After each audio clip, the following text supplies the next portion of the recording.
हाँ दोस्तों, स्वागत आप सभी का हमारे चैनल जेपी वर्ल्ड क्लासेस में। ठीक है ना। आज का अपना चैप्टर है करंट इलेक्ट्रिसिटी। स्टार्ट करें। तो करंट इलेक्ट्रिसिटी में पहला वर्ड आ जाता है करंट। करंट यानी flow of charges is said to be a current. Electricity यानी एप्लीकेशन ऑफ इलेक्ट्रिसिटी। सिंपल समझ सकते हो, इलेक्ट्रिसिटी यानी flow of current is said to be electricity. Simple सा केस है। चलो, तो इसमें एक एक टॉपिक जैसे हम पढ़ते जाएंगे तो अपना ये पूरा का पूरा रिलेशन इन दोनों के बीच में समझ आ जाएगा। करंट और इलेक्ट्रिसिटी के बीच में क्या रिलेशन है। भैया करंट के कारण ही इलेक्ट्रिसिटी प्रोड्यूस होती है, इतना तो अपने को भी मालूम है। चलो, तो पहला टॉपिक आ जाता है electric current. Electric current, what is electric current? Simple सा केस आता है, इलेक्ट्रिक करंट होता क्या है। तो इलेक्ट्रिक करंट को आई से डोनेट किया जाता है। जो जनरल चीज है उसको देख लेते हैं। ठीक है, इसकी एसआई यूनिट अगर मैं बात करता हूं, एसआई यूनिट तो क्या होती है? एसआई यूनिट एम्पियर्स होता है। ये भी एक केस हो गया। चलो, ये एक टाइप की स्केलर क्वांटिटी होती है, scalar quantity, QUANTITY, scalar quantity. ठीक है, अब स्केलर क्वांटिटी का मतलब क्या है? जिसका एक मैग्नीट्यूड तो है पर कोई डायरेक्शन नहीं है। तो इस इलेक्ट्रिक करंट का भी मैग्नीट्यूड तो होता है पर कोई डायरेक्शन नहीं होता है। चलो, ये हो गया। अपने को जो जनरल देखना था देख लिया। अब एक इंट्रोडक्टरी पार्ट से स्टार्ट करते हैं इस चैप्टर को, और इस चैप्टर को होपफुली अच्छे से आगे देखते चलेंगे। ठीक है, इंट्रोडक्टरी पार्ट इंपॉर्टेंट है। क्यों इंपॉर्टेंट है? क्योंकि हम 12th में आ चुके हैं। इंट्रोडक्टरी पार्ट तो इंपॉर्टेंट है क्योंकि उसमें एक्स्ट्रा इंफॉर्मेशन आपको देखने को मिलेगा। चलो, स्टार्ट करेंगे तो पता ही चलेगा। अब जैसे मेरे पास कोई कंडक्टर है, एज अ कंडक्टर अगर एक रूम टेम्परेचर में प्रेजेंट है, मतलब एक रूम टेम्परेचर मतलब 25 डिग्री करीबन सेंटीग्रेड टेम्परेचर पे प्रेजेंट है, तो उसमें ना रैंडमली इलेक्ट्रॉन्स की मूवमेंट होती रहती है। अब इलेक्ट्रॉन्स की मूवमेंट के कारण आप भैया बोलोगे उसमें चार्ज भी तो होना चाहिए, पर जैसे ही हम मेटल को टच करते हैं अपने को तो कोई करंट नहीं लगता है। सही है, अपने को करंट इसलिए नहीं लगता है क्योंकि उसमें जो चार्ज का मोशन होता है, यानी इलेक्ट्रॉन्स का जो मोशन होता है वो रैंडम होता है। केस रैंडम बोलने का मतलब है कि उनका कोई स्पेसिफिक डायरेक्शन नहीं होता है। एक स्पेसिफिक डायरेक्शन होगा तो जरूर झटका लगेगा, पर एक रैंडम मोशन होने के कारण उनका कोई एक स्पेसिफिक डायरेक्शन नहीं होता है। अगर मान लो कोई कंडक्टर अपने पास दिया गया है, उसमें एक इमेजिनरी, इस तरह से अगर कंडक्टर दिया गया, एक इमेजिनरी सरफेस क्रिएट करते हैं इस तरह से, और इस सरफेस के रिस्पेक्ट में अपन जो भी इलेक्ट्रॉन्स है उसकी मूवमेंट निकालने की कोशिश करते हैं कि किस साइड नेट चार्ज मूवमेंट हो रहा है, मतलब इलेक्ट्रॉन्स की मूवमेंट हो रही है। ठीक है, इधर साइड कुछ इलेक्ट्रॉन्स, इधर साइड कुछ इलेक्ट्रॉन्स, इधर साइड कुछ इलेक्ट्रॉन्स, इधर साइड कुछ इलेक्ट्रॉन्स। तो अपने को देखने को ये मिलता है कि दोनों साइड जो इलेक्ट्रॉन्स होते हैं वो इक्वल नंबर ऑफ परसेंट रहते हैं, मतलब equal and opposite charges create होने के कारण यहाँ कोई नेट डिस्प्लेसमेंट इलेक्ट्रॉन्स का होता ही नहीं है। पहली बात, अगर नेट डिस्प्लेसमेंट हो ही नहीं रहा है तो मतलब चार्ज किसी स्पेसिफिक डायरेक्शन में तो फ्लो कर ही नहीं रहे हैं। सही बात है, तो भैया अपने को झटका कहाँ से लगेगा? इसलिए आप बिना कोई इलेक्ट्रिक करंट का मेटल्स को टच करो, आपको करंट नहीं मारेगा। चलो ठीक है, ये तो सिंपल सा केस हो गया। अब आता है नेक्स्ट इसी केस में। अब जो एक नॉर्मल रूम टेम्परेचर में होते हैं उसमें इलेक्ट्रॉन्स कितनी तेजी से मूव करते हैं, तो करीबन अगर एक रैंडम मोशन बात करेंगे इलेक्ट्रॉन्स का तो वो 10⁵ मीटर पर सेकेंड तक होता है। मतलब ये बहुत ज्यादा है, 10⁵ मीटर पर सेकेंड, मतलब बहुत ज्यादा, करीबन 10 लाख होगा। ठीक है, बहुत ज्यादा है, फिर भी बहुत ज्यादा है। मतलब इतना तेज मूव करना किसी इलेक्ट्रॉन्स का पर यूनिट सेकेंड्स में, मतलब एक सेकेंड में इतना डिस्टेंस मूव कर लेना बहुत ज्यादा है। चलो, पर ये रैंडम मोशन के कारण इस अपने को कोई नेट डिस्प्लेसमेंट तो अपने को देखने को मिलता नहीं है। पर अगर मान लो मैं क्या कर देता हूँ, दोनों साइड से पोटेंशियल अप्लाई कर देता हूँ, पोटेंशियल अप्लाई कर दे, वी पोटेंशियल अप्लाई कर देता हूँ। वी पोटेंशियल अप्लाई करने का मतलब है कि अपन इसमें करंट का सप्लाई कर देते हैं। एज जैसे ही मैं इसमें करंट सप्लाई करूंगा, मतलब पोटेंशियल एक अप्लाइड करूंगा, तो इसके कारण इसमें आई करंट फ्लो होगा। ठीक है, ये आई करंट क्या करेगा, इलेक्ट्रॉन्स को ऊपर एक फोर्स की लगाएगा। वो फोर्स कितना होगा, वो फोर्स होगा माइनस ई इंटू ई के इक्वल होगा। मतलब इलेक्ट्रॉन्स के ऊपर चार्ज लग रहा है तो इलेक्ट्रॉन्स का मैग्नीट्यूड और ई यानी इलेक्ट्रिक फील्ड। अब ये फोर्स क्या करेगा, सारे के सारे फोर्स मिल करके इलेक्ट्रॉन के ऊपर एक टॉर्क प्रोड्यूस करेंगे और वो सारे के सारे को क्या करेंगे, एक स्पेसिफिक डायरेक्शन में लाएंगे। मतलब ये डायरेक्शन अभी रैंडम मूव कर रहे थे, अब ये सिर्फ एक डायरेक्शन में मूव करना चालू कर देंगे। मतलब इस तरह से, ठीक है, इस तरह से मूव करना चालू कर देंगे। ठीक है, एक इलेक्ट्रिक फील्ड अप्लाई हुई, इलेक्ट्रिक फील्ड के कारण एक फोर्स प्रोड्यूस हुआ। फोर्स कितना इक्वल था, force is equal to minus E into E के इक्वल था। यहाँ नेगेटिव साइन है, ये इंडिकेट करती है कि ये इलेक्ट्रिक फील्ड के डायरेक्शन के अपोजिट मूव करेगा। चलो भाई, इलेक्ट्रॉन से एक स्ट्रेट लाइन में अलाइन हो जाते हैं और अगेंस्ट से इलेक्ट्रिक फील्ड मूव करना चालू कर देते हैं। टूवर्ड्स किधर साइड मूव करते हैं भाई, कौन बता सकता है? जिसका कॉन्सेप्ट क्लियर है वो तो एक झटके में बता दिया होगा। चलो, तो ये इलेक्ट्रॉन्स हमेशा किधर साइड मूव करते हैं, हायर पोटेंशियल की ओर।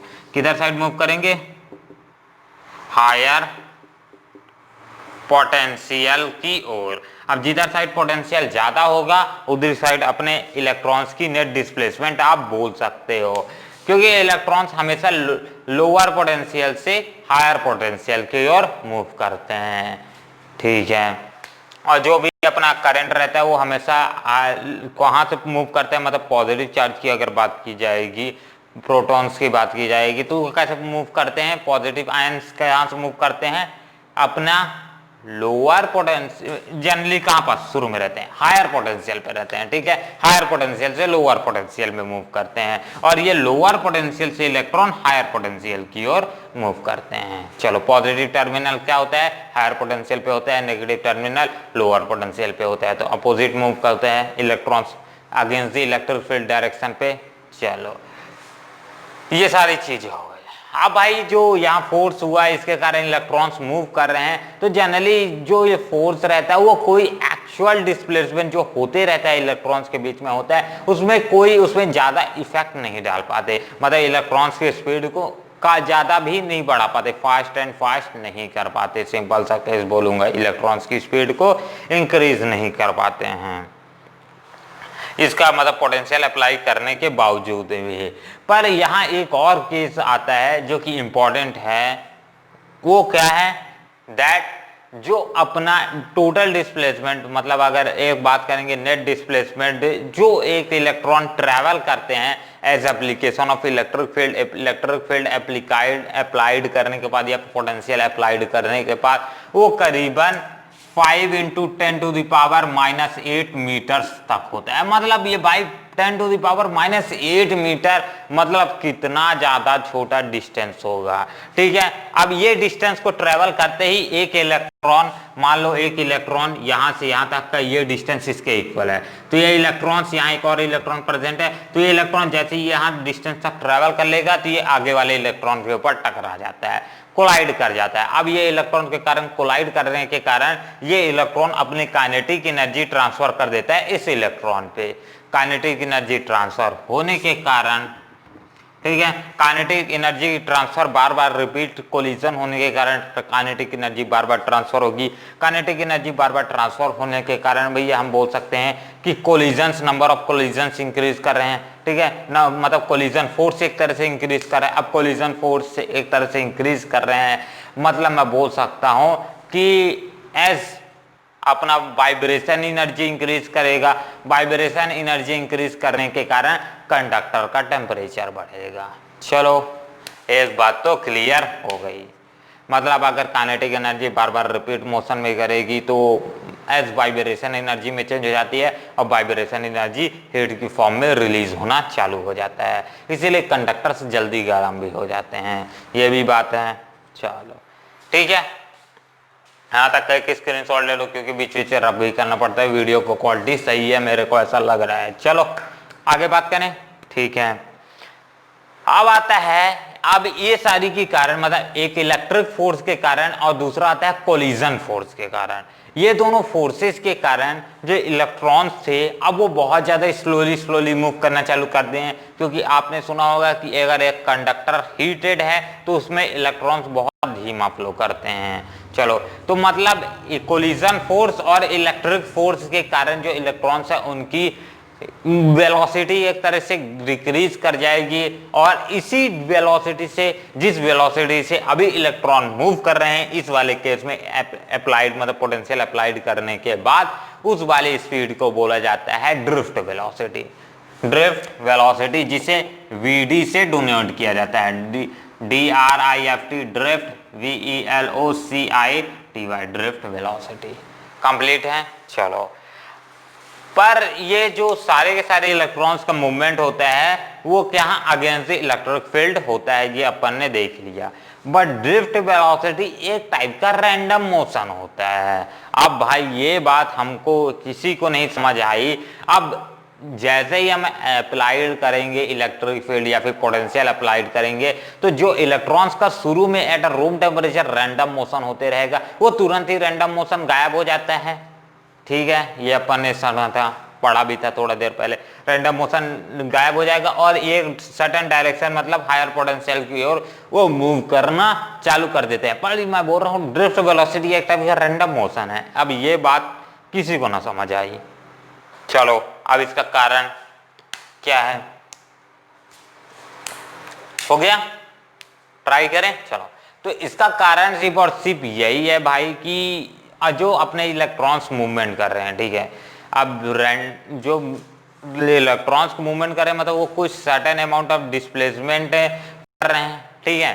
बट ये जो सर्टेन अमाउंट ऑफ डिस्प्लेसमेंट कर रहे हैं एक सर्टेन लिमिट ऑफ टाइम में, मतलब अगर एक यूनिट ऑफ टाइम में बात किया जाएगा तो वो कोई ज्यादा इफेक्ट नहीं कर पाता। मतलब जो डिस्प्लेसमेंट होता है नेट डिस्प्लेसमेंट वो उतना भी ज्यादा नहीं होता है। मतलब कोई एक सर्टेन डिस्प्लेसमेंट अपने को नहीं मिलता है, एक रिजल्टेंट डिस्प्लेसमेंट नहीं मिलता है। इसके कारण अपने को ये देखने को मिलता है कि भाई जो करंट जो ड्रिफ्ट वेलोसिटी होता है तो उसके कारण अपने को ड्रिफ्ट वेलोसिटी जो होता है उसका कोई रैंडम मोशन अपने को नहीं देखने को मिलता है।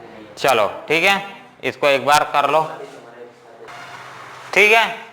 चलो, तो अपने को कोई रैंडम मोशन यहाँ देखने को नहीं मिलता है क्योंकि जो रिजल्टेंट डिस्प्लेसमेंट है वही बहुत इतना क्वांटिटी में कम रहता है या फिर इतना मैग्नीट्यूड में कम रहता है कि मैं उसको सिंपली नेग्लेक्ट कर सकता हूँ। नेग्लेक्ट करने का मतलब है तो एज ड्रिफ्ट वेलोसिटी एक रैंडम मोशन होने के बावजूद भी हम कंक्लूड करके चलते हैं, ये मान के चलते हैं कि ड्रिफ्ट वेलोसिटी एक रैंडम मोशन नहीं है और electrons against the electric field move कर रहे हैं towards a higher potential.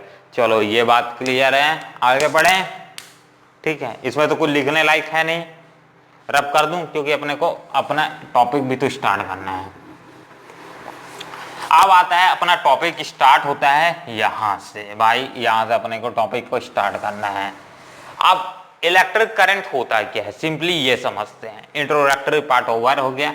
Electric current simple अगर मैं बोलता हूं तो electric current is the amount of a charge flowing per unit time is said to be electric current through a cross section of a conductor. मतलब किसी एक conductor से कितना अमाउंट ऑफ चार्ज एक रिस्पेक्टिव एक पर यूनिट टाइम में flow कर रहा है उसे को बोलते हैं इलेक्ट्रिक करंट। ठीक है, तो आई एवरेज अगर मैं बात करता हूं, I average is Q by T, तो ये होता है करंट का फॉर्मूला। और सिंपल मैं बोल सकता हूं करंट फ्लो यानी charge flowing per unit time is said to be average या फिर एवरेज इलेक्ट्रिक करंट बोलो, सब एक ही है। अगर इंस्टेंटेनियस की बात की जाए मतलब एक स्मॉल इंटरवल ऑफ टाइम के बीच में बात की जाए तो अपना जो करंट आ जाएगा current instantaneous is equals to D Q by D T, ये इसके इक्वल होगा। ठीक है, ये भी क्लियर है।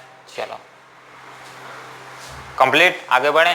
तो करंट मतलब इलेक्ट्रिक करंट वाला टॉपिक आई होप सो का आपको क्लियर है। इसमें से जो इंपॉर्टेंट है ना अपना इंट्रोडक्टरी पार्ट इंपॉर्टेंट था क्योंकि वो 12th के लेवल पे हो तो भाई समझना तो जरूरी है। ठीक है, रब कर दूं, एक बार स्क्रीनशॉट हो गया है ना भाई, ठीक है। अब आता है current density. Current density next topic आ जाएगा, तो इसको रब कर देते हैं। नेक्स्ट सेकंड टॉपिक आ जाएगा करंट डेंसिटी। चलो, तो what is current density? Simple से एक क्वेश्चन आता है भाई, करंट डेंसिटी होता क्या है? पढ़ा तो रहा है करंट डेंसिटी, पर करंट डेंसिटी होता क्या है? सिंपल से समझ लो, सबसे पहले करंट को जे से डोनेट किया जाता है। इसके फॉर्मूला से ही इसको समझ लेंगे तो ज्यादा, फॉर्मूला भी याद हो जाएगा और इसका अर्थ भी मालूम चल जाएगा, ठीक है। करंट डेंसिटी को जे से डोनेट किया जाता है, ठीक है, ठीक है। अब करंट डेंसिटी होता क्या है? Current density is equals to electric current flowing per unit area is said to be a current density. मतलब करंट डेंसिटी अगर कोई बोलता है, करंट डेंसिटी क्या होता है कि इलेक्ट्रिक करंट कितना फ्लो हो रहा है पर यूनिट एरिया किसी कंडक्टर में, उसे बोला जाता है करंट डेंसिटी, ठीक है। तभी तो बोलते हैं भाई कि इस वाले कंडक्टर या फिर इस वाले मेटल पे का करंट डेंसिटी इतना है, मतलब उसमें एक पर यूनिट एरिया में इतना अमाउंट ऑफ करंट फ्लो कर सकता है। चलो, तो मतलब जितना ज्यादा करंट डेंसिटी उतना ही ज्यादा अपने को फायदा, मतलब उसमें ज्यादा तेजी से करंट फ्लो करेगा, ये भी अपने को क्लियर है। चलो ठीक है, करंट डेंसिटी को जे से डिनोट किया जाता है। अब इसका एसआई यूनिट इसी से निकाल लेते हो तो ज्यादा बढ़िया रहेगा, यूनिट, ठीक है। एसआई यूनिट करंट का क्या होता है? इलेक्ट्रिक करंट का क्या होता है? एम्पियर, तो एम्पियर लिखे दे रहा हूं। एरिया का क्या होता है? मीटर स्क्वायर, तो मीटर स्क्वायर, तो एसआई यूनिट क्या आ जाएगा? Ampere per metre square. और सिंपली इसी को एम्पियर मीटर इनवर्स भी लिख सकते हो। मतलब क्या लिख सकते हो? Ampere metre square inverse, ampere square, ampere metre square inverse. Current density clear है? चलो इसका एक फटाक से स्क्रीनशॉट ले लो, ठीक है। चलो, ये एक टाइप की वेक्टर क्वांटिटी होती है ना, फिर प्रॉब्लम मत करना, वेक्टर क्वांटिटी लिख लेना। अब आता है नेक्स्ट, आता है इलेक्ट्रोलाइट्स। केमिस्ट्री के नेक्स्ट एक चैप्टर में हमने पूरक इलेक्ट्रोलाइट्स के बारे में पढ़ा था, ठीक है। यहाँ भी अपना एक इलेक्ट्रोलाइट्स के बारे में पढ़ लेते हैं, थोड़ा सा पढ़ेंगे, ज्यादा नहीं, जितना अपने कोर्स में है उसके हिसाब से पढ़ेंगे। तो नेक्स्ट टॉपिक डाल लो, तीसरा टॉपिक इस चैप्टर का करंट इलेक्ट्रिसिटी का, ELECTROLYTES, electrolytes. What is electrolytes? Simple सा केस आता है, पहले से ही क्वेश्चन आ गया अपने पास। तो इलेक्ट्रोलाइट्स होता क्या है? अगर इलेक्ट्रोलाइट्स की बात की जाएगी तो इलेक्ट्रोलाइट्स एक टाइप के ऐसे लिक्विड्स होते हैं, ठीक है, लिक्विड केमिकल्स होते हैं या फिर लिक्विड बोलो, जिसमें करंट फ्लो कर सके, ठीक है। It is a type of a liquid in which current can be flow, simple सा, तो उसे क्या बोला जाएगा? इलेक्ट्रोलाइट बोला जाता है। चलो एक से आपसे क्वेश्चन पूछता हूं, अगर अपने पास एक डिस्टिल्ड वाटर है तो क्या उसमें करंट फ्लो करेगा?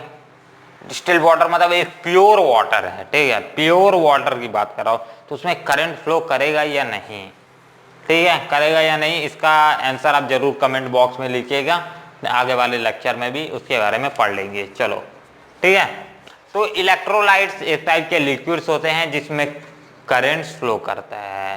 तो अब इलेक्ट्रोलाइट्स डिफरेंट टाइप्स के होते हैं, अब डिफरेंट जैसे कि डिफरेंट मेटल्स, डिफरेंट आयंस के ऊपर डिपेंड करते हैं इनका टाइप, ठीक है।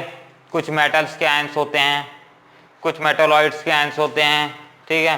तो ये डिफरेंट रिलेशन पे एग्जिस्ट करते हैं। जैसे कुछ नॉन मेटल्स के भी आयंस होते हैं, जैसे HCl हो गया, ठीक है, एसिडिक आयंस। तो इलेक्ट्रोलाइट्स डिफरेंट टाइप्स के हो सकते हैं, जितना अपने को कोर्स में पढ़ना है। चलो, तो इसके एग्जांपल जैसे CuSO4 हो गया, AgNO3 सोल्यूशन हो गया। अब आता है इसी में, ठीक है, तो कुछ एग्जांपल्स भी लिख लेना, जैसे मैं ही लिख देता हूं। HCl हो गया, ठीक है, CuSO4 हो गया, AgNO3 हो गया, ठीक है, सिल्वर नाइट्रेट। तो ऐसे डिफरेंट टाइप्स के एग्जांपल्स आप लिख सकते हो। अब इसी इलेक्ट्रोलाइट में एक इंपॉर्टेंट वर्ड आता है, दैट इज करंट कैरियर, ठीक है। करंट कैरियर्स होते क्या हैं? What are current carrier? Simple सा कैसा, वो करंट कैरियर होते क्या हैं? कौन ट्राई करना चाहेगा? वीडियो पॉज करके ट्राई कर लो। हो गया? तो करंट कैरियर्स क्या होते हैं? करंट कैरियर्स एक टाइप के ऐसे सिंपल, तो मेरे को वर्ड नहीं मिल रहा है उसके लिए, क्या होना चाहिए थे, ऐसे टाइप के पाथ होते हैं या फिर एक टाइप के सोर्स होता है, ठीक है। Current carriers are the type of source, एक अच्छा सा वर्ड है ये, ठीक है। करंट कैरियर्स एक टाइप के ऐसे सोर्स होते हैं जो कि करंट इलेक्ट्रिसिटी मतलब इलेक्ट्रिक करंट को फ्लो करने में मदद करेंगे किसी भी कंडक्टर में या फिर किसी इलेक्ट्रोलाइट में, तो उसे करंट कैरियर्स बोला जाता है। जैसे कि करंट कैरियर्स अपना कंडक्टर के केस में बात करेंगे तो करंट कैरियर्स का बेस्ट उसमें इलेक्ट्रॉन्स आ जाएंगे, आर दी करंट कैरियर्स, ठीक है। नेक्स्ट आता है अपने पास जो इलेक्ट्रोलाइट्स होते हैं उसमें क्या करंट कैरियर्स होते हैं। इलेक्ट्रोलाइट्स में करंट कैरियर्स आ जाते हैं, जैसे कि HCl में बात कर लें तो H+ और Cl- में टूटेगा, ठीक है। तो यह positive ion and negative ions are the current carriers. यहाँ positive ion and negative ions एक टाइप के करंट कैरियर्स की तरह काम करते हैं। अब बात करते हैं गैस।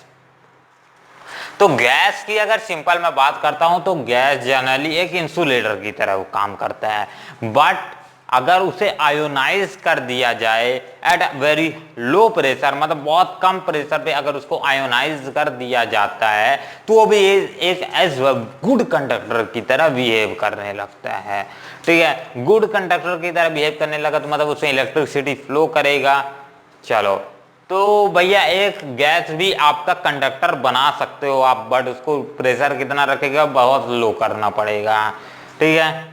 चलो, तो एक आपका एक ही चीज को क्या रिपीट कर रहा हूं, गैस भी फ्लो कर सकता है। तो उसमें क्या करंट कैरियर्स होते हैं? करंट कैरियर्स पहला तो उसमें आ जाएगा positive ions are the current carrier, दूसरा electrons, positive ions and electrons. तो इस टॉपिक को भी लिख लेना, ठीक है। चलो, अब एक बार इसका फटाक से स्क्रीनशॉट ले लो, फिर आगे बढ़ते हैं। वैसे तो बोर्ड में कुछ लिखा नहीं है। नेक्स्ट है, चलो, ड्रिफ्ट वेलोसिटी। नेक्स्ट टॉपिक आ जाता है अपना चौथा टॉपिक अब तक का, ड्रिफ्ट वेलोसिटी। फोर्थ आ जाता है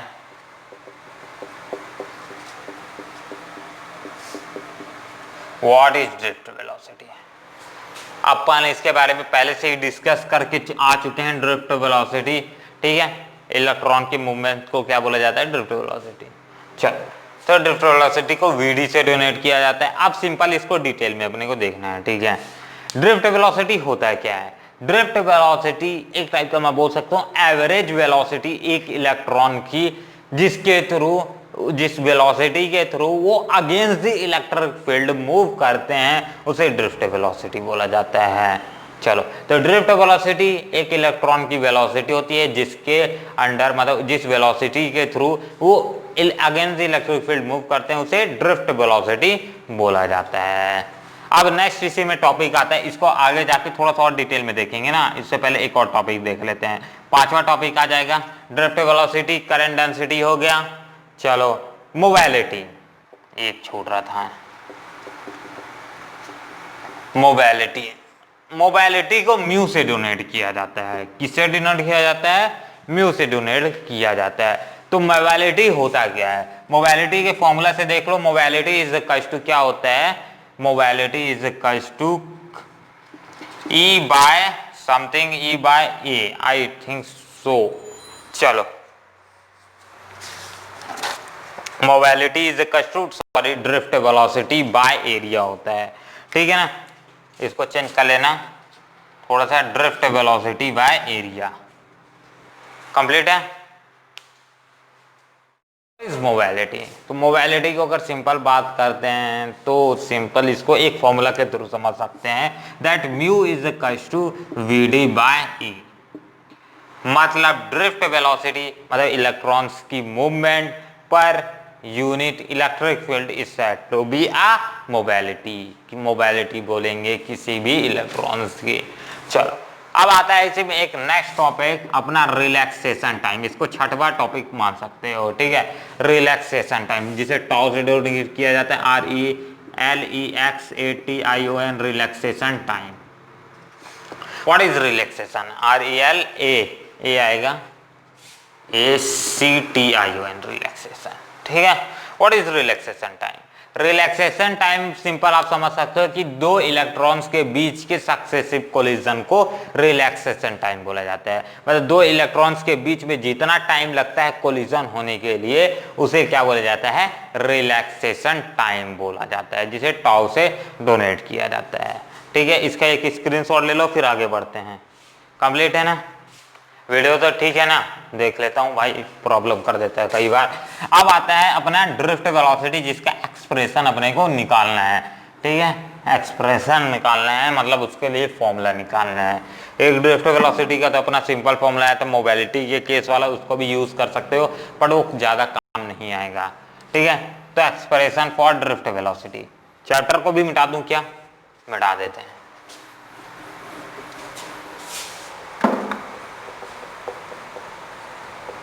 expression for drift velocity. What is expression for drift velocity? Simple बोलते हैं ड्रिफ्ट वेलोसिटी के लिए क्या एक्सप्रेशन आएगा। ड्रिफ्ट वेलोसिटी के लिए एक्सप्रेशन से पढ़ने से पहले चलो एक एक स्टेप पर अपना बढ़ते चलते हैं। अब मान के चलता हूं कि अगर कोई मेरे पास कंडक्टर है, ठीक है, तो उसमें कितना इलेक्ट्रिक फील्ड अप्लाई होगा। मान सपोज करके चलते हैं कि ई इलेक्ट्रिक फील्ड किसी कंडक्टर में अप्लाई हो रहा है। ठीक है, एक कंडक्टर में यूसीटी और कंडक्टर में ई इलेक्ट्रिक फील्ड अप्लाई हो रहा है, मतलब ई इलेक्ट्रिक फील्ड अप्लाइड हो रहा है, तो उसके कारण जो फोर्स प्रोड्यूस होगा वो कितना इक्वल होगा, ई इंटू ई के इक्वल होगा। चलो ये भी बात तो अपने को क्लियर है, मतलब फोर्स जो इलेक्ट्रॉन्स के कारण क्रिएट होगा वो माइनस ई इंटू ई के इक्वल होगा। ठीक है, अपने को एक चीज और क्या मालूम है, अब किस स्पीड से ये इलेक्ट्रॉन मूव करेंगे, वो आ जाएगा एक्सेलरेशन। तो सिंपली अपने को एक चीज फॉर्मूला क्या मालूम है, force is equal to mass into acceleration भी होता है। तो एक्सेलरेशन इज इक्वल टू क्या लिख सकता हूँ, फोर्स बाय मास। चलो ऊपर वाले को मिटा देता हूँ, मेरे को फॉर्मूला याद नहीं आ रहा था इसलिए मैं यूज किया। तो एक्सेलरेशन इज इक्वल टू क्या लिख सकता हूँ, फोर्स बाय मास। एक्सेलरेशन एक वेक्टर क्वांटिटी है, फोर्स एक वेक्टर क्वांटिटी है, पर मास एक स्केलर क्वांटिटी है। चलो तो इस तरह से लिख सकते हैं, समझ में आया। तो किस स्पीड से एक इलेक्ट्रॉन एक्सेलरेट करेंगे वो इक्वल हो जाएगा F बाय एम के। इसको यहां लिखे दे रहा हूं भाई लोग, तो ज्यादा प्रॉब्लम नहीं होगी। एट स्पीड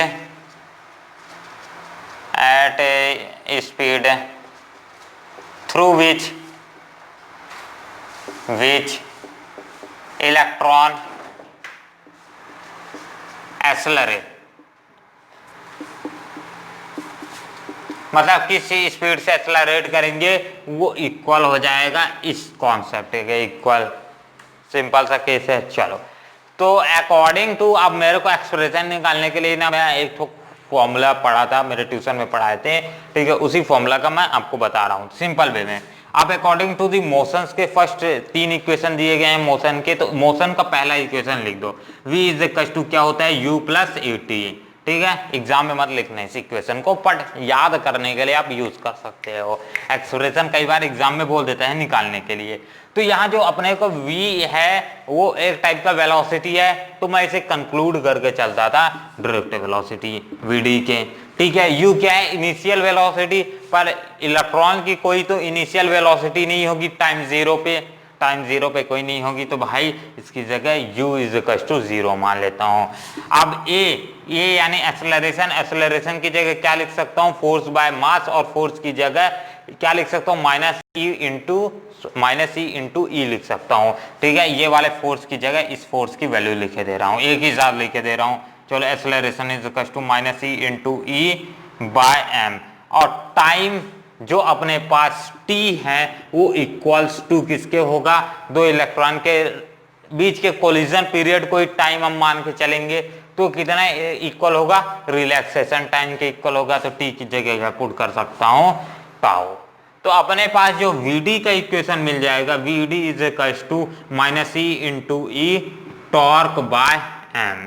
और सिंपली इस इक्वेशन को और क्या लिख सकता हूं मैं, माइनस, मतलब vd is equal to E into E torque by M, ये भी इक्वेशन लिख सकते हो। अब माइनस साइन को क्यों मैंने हटा दिया, एज अपने को मालूम है इलेक्ट्रॉन जो होते हैं वो दिखाने की जरूरत नहीं है कि ड्रिफ्ट वेलोसिटी इलेक्ट्रॉन्स को against the electric field move कराती है, तो इसीलिए इलेक्ट्रॉन जो हैं तो इलेक्ट्रिक फील्ड के अगेंस्ट मूव करेंगे, इसलिए माइनस साइन दिखा के कोई फायदा नहीं है, इसलिए माइनस साइन को नेग्लेक्ट कर दे रहा हूं। चलो इसका स्क्रीनशॉट ले लो फटाक से, हो गया। नेक्स्ट टॉपिक आता है अपना relation between drift velocity and electric current, मतलब इलेक्ट्रिक करंट और ड्रिफ्ट वेलोसिटी के बीच में क्या रिलेशन होगी वो अपना आ जाता है नेक्स्ट। तो इसको एक रब कर देते हैं और फिर इस वाले टॉपिक को यहीं कंप्लीट भी कर देंगे।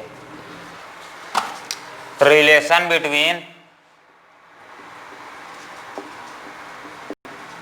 ड्रिफ्ट वेलोसिटी मतलब vt and electric current I के बीच में, तो इन दोनों के बीच में क्या रिलेशन होगी वो अपने को निकालना है, ठीक है। अगर मैं मान के चलता हूं मेरे पास एक कोई कंडक्टर दिया गया है तो उसमें कितना इलेक्ट्रिक फील्ड अप्लाई होगा, इलेक्ट्रिक फील्ड अपना इस वैल्यू के इक्वल अप्लाइड होगा, मतलब electric field is equal to जितना पोटेंशियल अप्लाई हो रहा है पोटेंशियल डिफरेंस बाय जितने लेंथ में अप्लाइड हो रहा है उसके इक्वल आ जाएगा, ठीक है। चलो ये बात को अपने को ध्यान रखना है, सिंपल। ये इस इक्वेशन को आप प्रीवियस चैप्टर में भी इस्तेमाल करते आ रहे थे बार बार, V is equal to E into D, L वहाँ D और L इक्वल से, मतलब लेंथ को वहाँ D मान के चलते थे, ठीक है। कैपेसिटर के बीच के डिस्टेंस को D मान के चलते थे, इसलिए वहाँ D बार बार इस्तेमाल करते हैं, यहाँ L इस्तेमाल करेंगे, कोई ज़्यादा डिफरेंस नहीं है, ठीक है। तो एक मतलब इतना अमाउंट ऑफ इलेक्ट्रिक फील्ड अपना क्रिएट होगा, मतलब जितना amount of potential difference applied होगा पर यूनिट लेंथ में इसके इक्वल हो जाएगा, सिंपल। अगर मैं मान के चलता हूं, मान के चलते हैं अपने पास कितने नंबर ऑफ इलेक्ट्रॉन्स हैं, मतलब अगर कितने नंबर ऑफ इलेक्ट्रॉन्स की मैं बात करता हूं, मान के चलता हूं मेरे पास n नंबर ऑफ इलेक्ट्रॉन्स है, suppose U double P O S E, suppose we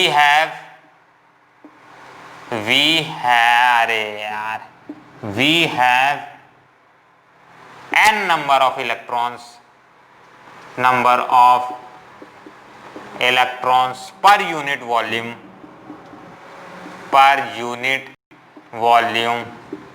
ठीक है। तो सिंपल मैं क्या लिख सकता हूं कि टोटल नंबर ऑफ इलेक्ट्रॉन्स कितने होंगे, तो टोटल नंबर ऑफ इलेक्ट्रॉन्स अपने n के इक्वल होंगे, और सिंपल कितने वॉल्यूम के लिए बात कर रहे हैं, LECTRON इलेक्ट्रॉन्स, तो इक्वल होगा किसके, इक्वल्स टू हो जाएगा n, और कितने वॉल्यूम की बात करेंगे इनटू वॉल्यूम हो जाएगा, ठीक है। वॉल्यूम ऑफ जो भी कंडक्टर बात कर रहे हैं उसका, तो वॉल्यूम इज इक्वल टू क्या लिख सकता हूं, वॉल्यूम इज इक्वल टू लिख सकता हूं लेंथ इंटू एरिया, ठीक है, A इंटू एल या फिर L इंटू ए लिख सकते हैं, तो वही होता है वॉल्यूम। तो इतने टोटल नंबर ऑफ इलेक्ट्रॉन्स अपने पास मूव करेंगे, मतलब n नंबर ऑफ इलेक्ट्रॉन जो होंगे, मतलब टोटल नंबर ऑफ इलेक्ट्रॉन जो एक कंडक्टर में मूव करेंगे वो इसके इतना इक्वल होंगे, ये बात तो अपने को कंफर्म हो गई। चलो ये हो गए। अब मान के चलते, अब दूसरा केस में आता है अपने दिमाग में, क्या सपोज करके चल रहे हैं, कितने टोटल चार्ज फ्लो, मतलब एक कंडक्टर अपने पास अगर दिया गया है इस तरह से, अब इस कंडक्टर में कितना चार्ज फ्लो होगा, ठीक है, कितना चार्ज फ्लो होगा, मतलब जितना ज्यादा इलेक्ट्रॉन्स फ्लो होंगे उतना ही ज्यादा चार्ज फ्लो होगा। तो सिंपली मैं कितना मान के चलता हूं, total number of charge, total charge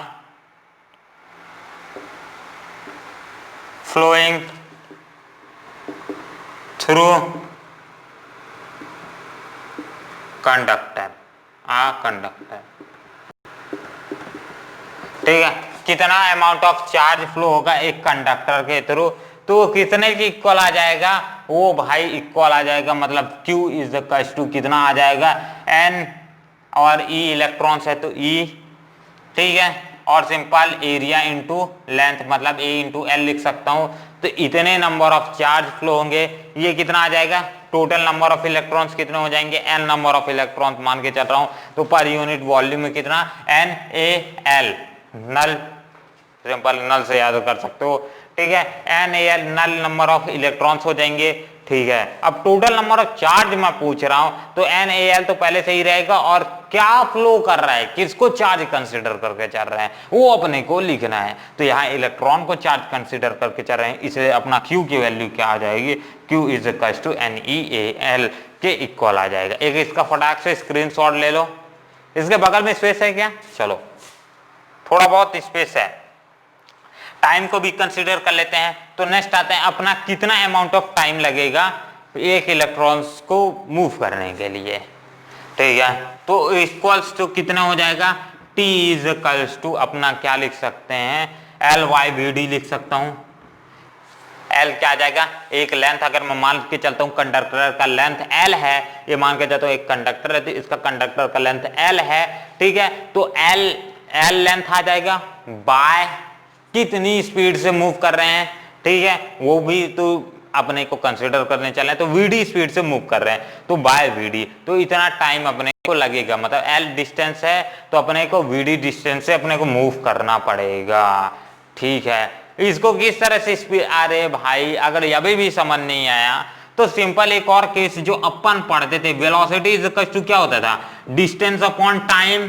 अब यहां से जिसको समझ नहीं आया भाई उसको ना आने वाला है समझ, सिंपल सा केस, मोशन के ही इक्वेशंस को यूज कर रहे हैं बार बार यहाँ, ठीक है। Velocity is equal to distance upon time, तो टाइम इज इक्वल टू क्या आ जाएगा, डिस्टेंस अपॉन वेलोसिटी। तो मैंने वही डिस्टेंस अपॉन वेलोसिटी, अगर डिस्टेंस L है तो वेलोसिटी V है, ठीक है। तो V अगर यहाँ एज चार्ज के कंसीडर करके चल रहे हैं तो लेंथ कितना है L, और जो वेलोसिटी होगी इलेक्ट्रॉन्स की वो VD है, तो VD मान के चल रहे हैं। आप समझ आया, चलो अब इसका फटाक से स्क्रीनशॉट ले लो और भागते हैं आगे। कंप्लीट है, ठीक है ना, वीडियो से स्टार्ट है ना भाई लोग, हाँ कई बार कांड हुआ है। चलो तो इसको रब करे दे रहा हूं, तो अपने पास सारी की सारी ये इक्वेशंस आ चुकी हैं। अब जो अपने को इम्पोर्टेंट है उसको चीज को छोड़ करके अपना पहले मैं इसको लिख देता हूं, ठीक है, फिर ये नीचे का रब करूंगा। तो सिंपल अपने पास I इज इक्वल टू क्या लिख सकता हूं, Q/T होता है अपने को किसके बीच में, VD और I के बीच में, मतलब ड्रिफ्ट वेलोसिटी और करंट, इलेक्ट्रिक करंट के बीच में रिलेशन निकालना है। तो simply I is equal to Q/T होता है, अपन ने पहले ही लेक्चर में इसको देखा था, अभी पहला लेक्चर चल रहा है उससे पहले टॉपिक में देखा था। तो Q की जगह क्या लिख सकता हूं, NeAl लिख सकता हूं, सिंपल लिख सकते हो भाई। T की जगह क्या लिख सकता हूं, L/VD, ठीक है। अब इसको छोड़ करके सारी चीजें मिटा दे रहा हूं, आगे का तो कई लोग सॉल्व भी कर लिए होंगे। चलो ये हो गया कंप्लीट। L/VD, यहां से L और यहां से L कैंसल, ये VD ऊपर चला जाएगा तो NeVDA लिख सकता हूं, और ये आ जाएगा अपना I का यूनिट। तो इस फॉर्मूला को नोट कर लो, स्क्रीनशॉट ले लो।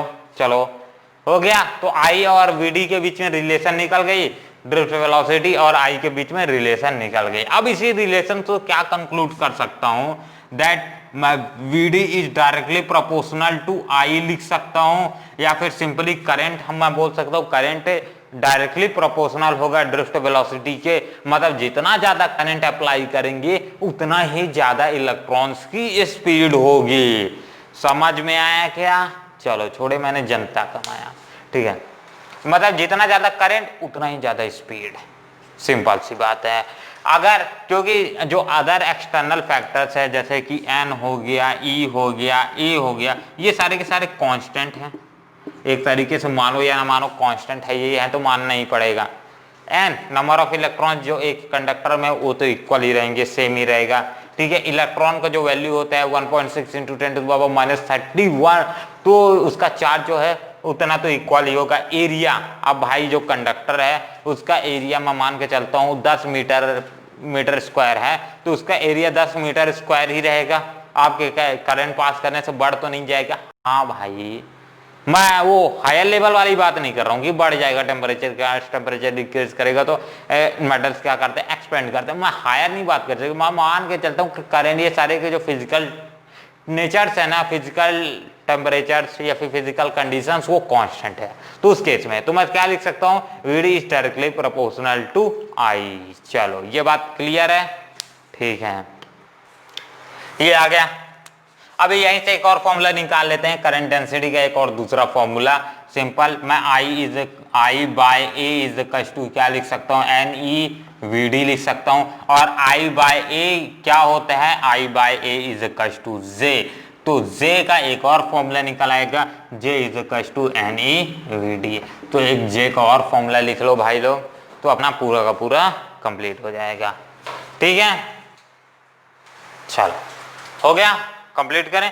तो अपना करंट डेंसिटी का एक फॉर्मूला निकल गया, और आई का भी तो मतलब एक निकालने ढूंढे थे, एक और राम मिल गया। ठीक है, दो काम मिल गए, काम हो गया अपना। चलो तो थैंक्स भाई लोग, ये वीडियो बस यहीं तक, और मिलते हैं अगले वीडियो पे जहाँ हम सॉल्व करेंगे कुछ और इम्पोर्टेंट क्वेश्चंस इससे रिलेटेड। एक इसका स्क्रीनशॉट तो ले लियो ना, ले लियो। चलो स्टार्ट करें। तो और इम्पोर्टेंट क्वेश्चंस इससे रिलेटेड अगले लेक्चर्स में सॉल्व करेंगे। ठीक है, और कुछ इंपॉर्टेंट टॉपिक्स जो आगे बची हैं उसको भी ट्रेवल करेंगे, उसके थ्रू भी डिस्टेंस अपने को घूमना है। तो बस इस वीडियो के लिए इतना ही। और एक जो मैंने क्वेश्चन पूछा था उसका जरूर आप आंसर देना, आई थिंक सो आप दोगे ही। और मिलते हैं अगले वीडियो पे। धन्यवाद और शुभ रात्रि।